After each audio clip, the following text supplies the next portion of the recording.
So the Vatican issued a statement a couple days ago. I read it in Reuters. Pope Francis apologizes for slur. That was reported.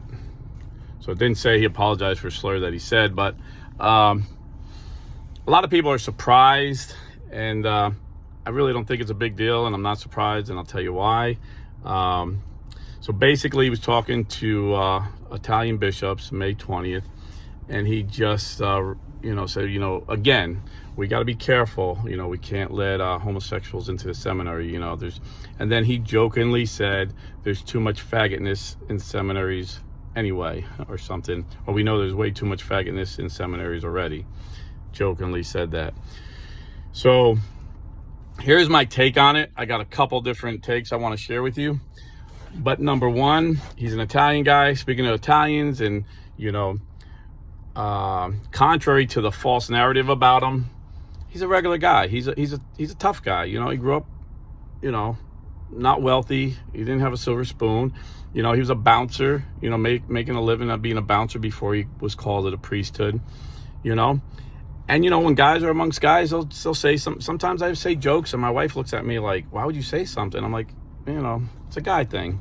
So Pope Francis is a regular guy, and years ago, I noticed in the false narrative the liberal media was making about him, and I pointed it out like 5 years ago. I'm like, Pope Francis is probably more conservative than Pope Benedict and Pope St. John Paul II, and I gave like factual reasons, and I'll repeat them again in this video, some of them anyway. But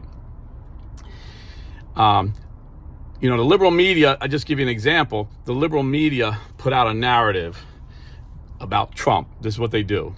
He's a racist.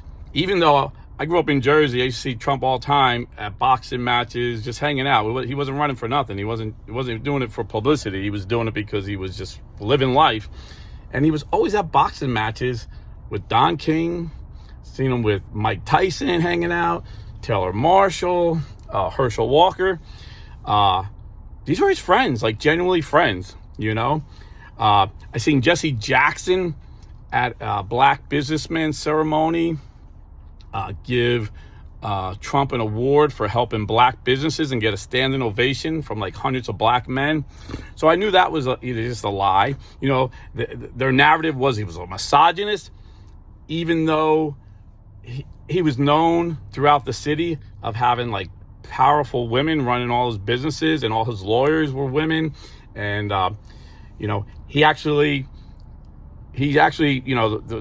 if this was a Democrat that did this, she would have been Time Woman of the Year. But Kelly Conway, his campaign manager, was the first woman ever to win a presidential campaign.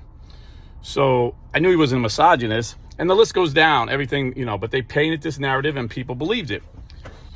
But most conservatives knew the liberal media lied, so they didn't accept it. But the same liberal media wanted to put a narrative on Pope Francis. So he was their liberal pope, and that was the narrative. But I was looking at the facts saying, oh, they're so full of crap. But I was so disappointed when my Catholic friends and my conservative evangelical friends believed this narrative. I'm like, why would you believe the media's narrative on Pope Francis when you don't believe it on Trump? It didn't make sense. And I would point out, and it was like they had this Pope Francis derangement syndrome. In fact, I made a video like 5 years ago, Pope Francis derangement syndrome. It was like no matter what you said, they still believed this false narrative about him. And I had pointed out in videos years ago, like going back like 4 years ago, that he was talking to a group of Italian bishops, probably many of the same bishops he was joking with this week. And he actually said, if someone has a hint of femininity, if they were ever attracted to men, you cannot let them in to the seminary. Now, before that, under Pope Benedict and Pope St. John Paul II, the rules weren't as strict. If you were ever gay, but you repented and you claimed to your bishop that you didn't have same-sex attraction for the past 3 years, they will let you in. Pope Francis says no. If they've ever had same-sex attraction, you can't let them in. If they show a hint of femininity, you can't let them in. So I think that's more conservative than Pope Benedict and Pope St. John Paul II when it comes to homosexuals. And I just so I'm not surprised. I mean, and again, you know, we're guys. You know, I've made several videos where I said I believe Pope Francis is a living saint, but saints aren't perfect. Saints aren't perfect. You know, I'm not perfect. I say things I probably shouldn't say, but he was he's Italian. He's among a bunch of his Italian friends, and he's joking. And of course, there was a Judas in there, freaking sold him out, a rat fink, you know, probably someone who claims he's conservative and hates the Pope, probably was one that ratted him out. I don't know how, you know, if it was just bishops in there, I don't know who else was in there, could have ratted him out. But somebody was a rat fink and figured, oh, this is going to make him look bad. So, but with my conservative evangelical friends were like, kind of like, now they kind of like him. But we're taught to love the sinner and hate the sin. So he rightfully apologized. You know, we're not supposed to make slurs about people. You know, it's wrong, but like I said, he's a man, he's a human being. And, but it seems like my evangelical friends, they were just misinformed and they thought he was a liberal. But then I see some of these Catholic YouTubers that are influencers, I guess you would call them, and they lie about him constantly. And I'm like, what is their motivation? And I told you before, you know, I'm not a conspiracy theorist, you know. Jesus told us what their motivation is. He said the love of money is the root of all evil. So these people attack the Pope. They lie about the Pope. They repeat the liberal narrative that the Pope is some liberal that's going to allow homosexual marriage and homosexual unions, when he's repeatedly said, no, we can't have this. Repeatedly said we can't do this. And it's funny because these same influencers, you know, St. James warns us about these people. The book of James, chapter 2. He says, don't be a hypocrite. If a rich man with fine jewelry and gold rings and fine clothing comes in, don't show him more attention than if a poor man dressed sloppily in rags walks into your church. And I notice these influencers, they love these celebrities, these millionaire celebrities that become Catholic, and they dine with them and they talk praises. Like these guys are like saints to these people. And yet they hate Pope Francis. Maybe because Pope Francis was known as the slum priest. When Pope Francis was a priest, he didn't dress in fine clothes like these influencers and eat in all these fancy restaurants with rich people. No, he went into the slums. He was called the slum priest. He would go into the slums.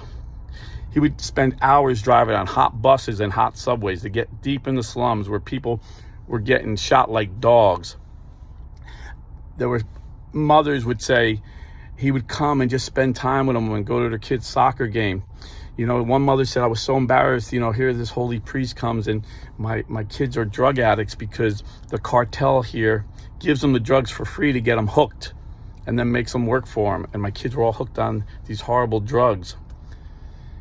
But yet Pope Francis came anyway, and I told him I was embarrassed. And like a father who loved his daughter, he made me feel loved, and he helped me. You know, these rich influencers in their freaking fancy suits, going to fancy restaurants, bashing the Pope. Did they ever pull out a needle out of a 13-year-old kid's arm and bring him to the hospital and pray for him? Did they ever go eat with the poor and the homeless? This is Pope Francis. And when he left, he developed a group. They're called slum priests. And they're still in the slums of Argentina today. Yeah, he's the real deal. He's with the poor. You know, read more about the poor in James. Read that whole chapter and learn what Jesus tells us about the poor. And Pope Francis was there.